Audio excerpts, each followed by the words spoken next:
পরিযায়ী শ্রমিকদের ফেরানো নিয়ে এই মুহূর্তে রাজনৈতিক চাপানুতোর তুঙ্গে।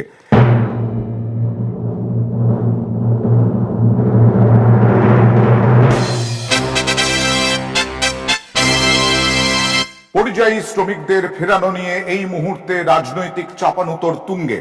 রেল জানিয়ে দিয়েছে 2রা মে যে বিজ্ঞপ্তি জারি করেছিল, যে নির্দেশিকা জারি করেছিল, তাতে জানানো হয়েছিল যে রেলের পক্ষ থেকে কোনো পয়সা খরচ করা হবে না। এই পরিযায়ীদের দায়ভার নিতে হবে রাজ্য সরকারকে। এবং সোনিয়া গান্ধী তার পরিপ্রেক্ষিতে এবং বিভিন্ন রাজনৈতিক দল, বিরোধী রাজনৈতিক দল, তারা বিজেপির দিকে, কেন্দ্রের দিকে অভিযোগের আঙুল তুলেছিল। শ্রমিকদের ভাড়া দিতে হবে কেন, বিদেশে আটকদের বিনা খরচে ফেরত, পরিযায়ী শ্রমিকদের দায়িত্ব নিক কেন্দ্র, কেন্দ্রের কাছে দাবি ছিল বিরোধীদের। সোনিয়া গান্ধী আজকে চিঠি লেখেন এবং তাতে জানান, সেই চিঠি আপনাদের সামনে তুলে ধরছি। বাড়ি ফিরতে পরিযায়ী শ্রমিকদের থেকে ট্রেনের ভাড়া আদায় করছে রেল, এই নিয়ে কেন্দ্রকে নিশানা করলেন সেই চিঠিতে। এবং তিনি বলেছেন ট্রেনে ফেরার সব খরচ দেবে প্রদেশ কংগ্রেস কমিটি। চিঠিতে সোনিয়া গান্ধী লিখেছেন, আপনারা দেখছেন, শ্রমিক কর্মচারীরাই দেশের মেরুদণ্ড। কেন্দ্র 4 ঘন্টার নোটিশে লকডাউন ঘোষণা করেছে। 1947 সালে স্বাধীনতার পর দেশে প্রথমবার কয়েক হাজার পরিযায়ী শ্রমিক হেঁটে বাড়ি ফিরতে বাধ্য হয়েছেন। তাদের কাছে খাবার নেই, ওষুধ নেই, টাকা নেই, ফিরে আসার উপায়ও নেই, শুধু রয়েছে বাড়ি ফেরার তাগিদ। এমন ভয়ঙ্কর পরিস্থিতিতেও কেন্দ্রীয় সরকার, রেল, পরিযায়ী শ্রমিকদের ফেরাতে টিকিটের দাম চাইছে। বিনামূল্যে বিদেশ থেকে ভারতীয়দের দেশে ফেরানো হচ্ছে। গুজরাটে একটি অনুষ্ঠানের জন্য 100 কোটি টাকা খরচ করেছে। প্রধানমন্ত্রীর করোনা তহবিলে 151 কোটি টাকা অনুদানও করেছে রেল মন্ত্রক।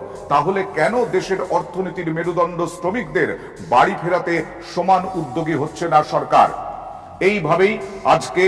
এইভাবেই আক্রমণ করেছেন সোনিয়া গান্ধী। এবং তারপরে তিনি বলেছেন, অসহায় পরিযায়ী শ্রমিকদের ট্রেনে ফেরার খরচ দেবে প্রদেশ কংগ্রেস কমিটি।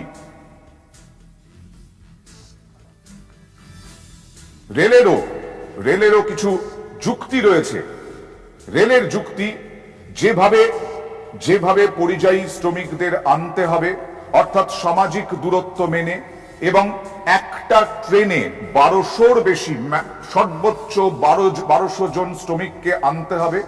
সেক্ষেত্রে যে ভর্তুকি দিয়ে চলে রেল, সেই রেলের ওপর চাপ আরো বাড়বে। সুতরাং 85% দেবে রেল দিচ্ছে এবং 15% সংশ্লিষ্ট রাজ্যগুলিকে দিতে হবে। সোনিয়া গান্ধী বক্তব্যও রেখেছেন এ বিষয়ে। কি বলেছেন একবার দেখে নেওয়া যাক। संकट की इस घड़ी में भारत सरकार और रेल मंत्रालय घर वापस लौटने के लिए रेल यात्रा का किराया और स्पेशल चार्ज वसूल रहे हैं। उम्मीद थी कि दाम में आए हजारों करोड़ रुपए पर पहला अधिकार हमारे राष्ट्र निर्माताओं का होगा और इस पैसे का इस्तेमाल अब सबको सुरक्षित और निशुल्क रेल यात्रा के लिए सबसे पहले किया जाएगा। पीड़ा यह भी है कि ऐसा हुआ नहीं। ये विकट हालात देखकर कांग्रेस पार्टी ने निर्णय लिया कि हर प्रदेश में जरूरतमंद श्रमिक भाइयों और बहनों के घर लौटने की रेल यात्रा का खर्च उठाएंगे। मैं उम्मीद करती हूं कि आप सब जल्दी से जल्दी अपने प्रियजनों के पास पहुंच पाएंगे। আমরা এই বিষয়ে বিস্তারিত কথা বলেছিলাম আমাদের সিনিয়র এডিটর ধ্রুবজ্যোতি প্রামাণিকের সঙ্গে। কেন্দ্রীয় স্বরাষ্ট্র মন্ত্রক যে সিদ্ধান্ত নিয়েছে, সেই সিদ্ধান্তের পরিপ্রেক্ষিতে ভারতীয় রেল মন্ত্রক ঠিক করেছে যে সংশ্লিষ্ট রাজ্য সরকারগুলো, যেটা কেন্দ্রীয় স্বরাষ্ট্র মন্ত্রকের নির্দেশিকাতেও খুব স্পষ্ট করে দেওয়া হয়, যে সংশ্লিষ্ট রাজ্য সরকারগুলোকে রেল মন্ত্রকের সঙ্গে যোগাযোগ করতে হবে। যে রাজ্যে পরিযায়ী শ্রমিকরা এখন কাজ করতে গিয়ে লকডাউনের জেরে আটকে পড়েছেন, এবং তারা যে রাজ্যে ফিরতে চান। পশ্চিমবঙ্গ থেকে যারা কাজ করতে গিয়ে কেউ মহারাষ্ট্রে আটকে পড়েছেন, কেউ দিল্লিতে আটকে পড়েছেন, দক্ষিণের রাজ্যগুলোর মধ্যে তামিলনাড়ুতে আটকে আছেন, কেরালাতে আটকে আছেন, কর্ণাটকে আটকে আছেন, এবং চিকিৎসা করতেও পশ্চিমবঙ্গ থেকে ভিন রাজ্যের বিভিন্ন জায়গাতে গিয়ে প্রচুর মানুষ আটকে আছেন, ছাত্রছাত্রীদের অনেকেই আটকে আছেন। তো রেল মন্ত্রক 2 তারিখে এই নির্দেশিকাটা জারি করবে। পরিযায়ী শ্রমিকরা এক রাজ্য থেকে অন্য রাজ্যে ফিরে যাবে, তার জন্য রেল সার্ভিস প্রোভাইডারের ভূমিকা পালন করবে। কিন্তু কতজন শ্রমিক আটকে আছে কোন রাজ্যে, কতজন শ্রমিককে তাদের নিজের রাজ্যে ফিরিয়ে নেওয়া হবে, এই সব বিষয়ের মধ্যে রেল কিন্তু ঢুকবে না। তার কারণ এটা রেলের কাজই নয়। রেলকে হিসেব জমা দিতে হবে সংশ্লিষ্ট রাজ্য সরকারগুলোকে।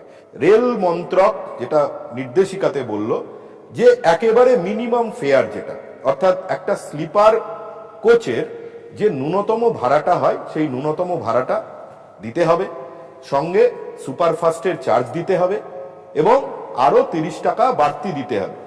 রেলকে এই যে টাকাটা, এই টাকাটা তুলে দেওয়ার দায়িত্ব নিতে হবে সংশ্লিষ্ট রাজ্যকে। মানে যে রাজ্য থেকে এই শ্রমিকরা ফিরবেন, ট্রেনে উঠবেন, 12 ঘন্টার কম যদি যাত্রাপথ হয়, তাহলে পরে সংশ্লিষ্ট রাজ্য সরকার ট্রেনে শ্রমিকদের তুলে দেওয়ার সময় তারা একটু খাবারের ব্যবস্থা করে দেবে আর জলের ব্যবস্থা করে দেবে। আর যদি দেখা যায় 12 ঘন্টার বেশি হচ্ছে যাত্রা, বেশিরভাগ ক্ষেত্রেই 12 ঘন্টার বেশি হচ্ছে যাত্রা, যেমন আমাদের কলকাতাতে যখন ফেরানো হবে, ইতিমধ্যেই 2টো ট্রেন দেওয়া হয়েছে, আমরা জানি যে কেরালা থেকে একটা ট্রেন আসবে আর একটা আজমের থেকে আসবে রাজস্থানের। তো 12 ঘন্টার বেশি যাত্রা, দুটোই প্রায় 36 ঘন্টার বেশি যাত্রা। তার জন্য মাঝপথে খাবার দেওয়ার দায়িত্ব, জল দেওয়ার দায়িত্ব সব রেল মন্ত্রক। রেল বলছে যে আমার ট্রেনটা চালাতে যদি 100 টাকা খরচ হয়, এই 100 টাকার মধ্যে মাত্র 15 টাকা আমি নিচ্ছি। লাভ করার জন্য তো এই ট্রেনটা চালানো হচ্ছে না। তো এই যে একটা ট্রেন চালানোর জন্য আমার যে কর্মীদেরকে আনতে হবে, আমার যে স্টেশনে স্টেশনে কিছু কিছু ব্যবস্থা করতে হবে, সেটার জন্য যে ন্যূনতম খরচটুকু হয় সেই খরচটুকুই নেওয়া হচ্ছে। অপারেটিং কস্টের মাত্র 15% নেওয়া হচ্ছে, 85% নেওয়া হচ্ছে না। একটা স্লিপার ক্লাসে 9টা খোপ থাকে, একটা খোপে মোট 8 জন করে চড়তে পারেন যাত্রী। এই সামাজিক দূরত্বটা বজায় রাখার জন্য যেটা করতে হচ্ছে যে এই মাঝখানের যে মিডল টায়ার, মিডল বার্থ যেটা, সেইটাতে বন্ধ রাখা হচ্ছে। শুধুমাত্র নিচে বসবেন, উপরে বসবেন, অর্থাৎ 6-এর বদলে এই বড় খোপটাতে 4 জন বসবেন, আর আপার আর লোয়ারের ক্ষেত্রে একটাতে লোক থাকবে। বিরোধীরা ছাড়তে রাজি নয় এই ইস্যু, এবং বিরোধীদের বক্তব্য পুঁজিপতিদের ছাড় দেওয়া হচ্ছে, অনেক কিছু খরচ করা হচ্ছে প্রধানমন্ত্রীর জন্য, পার্লামেন্টের জন্য, কিন্তু এই পরিযায়ী শ্রমিকদের কেন ফ্রিতে ভ্রমণ নয়, সফর নয়? কি বলছেন দীনেশ ত্রিবেদী, দেখে নেওয়া যাক। Then why do we have 2 Indias? The India which really physically builds India, who lives in villages, they all come for their job. And today you are haggling between 15% has to be paid by the state, we will only pay 85%.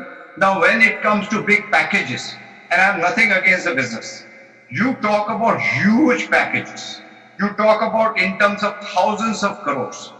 Now this migrant laborer, they have come to build India and they are going back home, they are not going for a picnic. And you are telling that no, 15% should be paid by a state, they should be taken absolutely free. And recently the railway employees, I understand, have paid 150 to 175 crore to the PM Care Fund. Use that fund. তবে বিরোধীদের এই অভিযোগ উড়িয়ে দিয়েছেন BJP রাজ্য সভাপতি দিলীপ ঘোষ। একটা ট্রেনে 1000 থেকে 1200 লোক আসবে, আর এই ট্রেনটা শুরু থেকে শেষ পর্যন্ত পৌঁছতে যা খরচা হয়, সেই খরচার কেন্দ্র সরকার বলছে আমরা 85% বহন করছি, রাজ্য সরকার 15% বহন করবে। এটা এখনো পর্যন্ত আছে, সেজন্য কোনো শ্রমিকের কাছ থেকে পয়সা না, কোথাও বলা নেই। প্রথম যে নির্দেশিকা এসেছিল তাকে লেখা আছে যে কোথাও কোনো টিকিট বিক্রি হবে না। তো টিকিট যদি বিক্রি না হবে তাহলে টাকা দেওয়ার প্রশ্নই নেই, যেহেতু এখানকার শ্রমিকরা পেটের জন্য ওখানে গেছেন। রাজ্য সরকার দায় আছে, তাদেরকে চাকরি দিতে পারে না, কমপক্ষে তাদের খরচাও দিতে পারে, আর সেটাও 15%। আমি শুনলাম কংগ্রেসের লোকেরা বলছেন নাকি তারা খরচা দেবেন। আমি কংগ্রেসের প্রেসিডেন্ট থেকে আরম্ভ করে আমাদের কংগ্রেসের বিরোধী নেতা অধীরবাবুর সঙ্গে প্রশ্ন করে জানতে চাই যে এতদিন তো 1.5 মাস হয়ে গেল চলছে লকডাউন, এত খরচা হচ্ছে, লোক খেতে পারে, কজনকে আপনারা টাকা দিয়েছে? সেখানে এইসব ডায়লগ বাজির রাজনীতি বন্ধ করুন।